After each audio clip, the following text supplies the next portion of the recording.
এবং সামনে আমরা এই ইউনিয়ন কমিটি করব, কনভেনিং কমিটি করব। বিভিন্ন লোক আইসা বিভিন্ন পরিচয় দেয়, বিভিন্ন কথা এসে বলে, খেলা দেয়, এটা দেয়, পুজো মণ্ডপ এসে কি করে।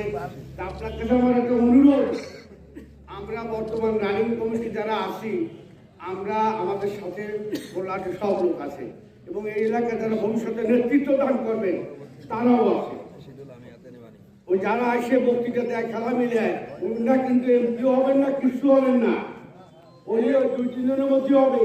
এই যে যারা বাসায় এর মধ্যে হওয়ার সম্ভাবনা বেশি, আরো একজন আছে, তার নামও আছে, সেও হইতে পারে। তাদের স্ত্রী যারা নমিনেশন দেয় তার পক্ষে আমরা কাজ করবো। আপনার কাছে দাবি আমার যে আপনারা সবাই মিলে আমাদের দত্তডাঙ্গা সেন্টারে একটা সুন্দর ওয়ার্ড কমিটিও করে দেন এবং ভবিষ্যতে যাতে জিততে পারি। 6-7 মাস পরে ইলেকশন হবে। আপনাদের কাছে আমাদের মিনতি দাবি, ওই অতীত ভুলে দিয়ে নতুন করে আমাদের সাথে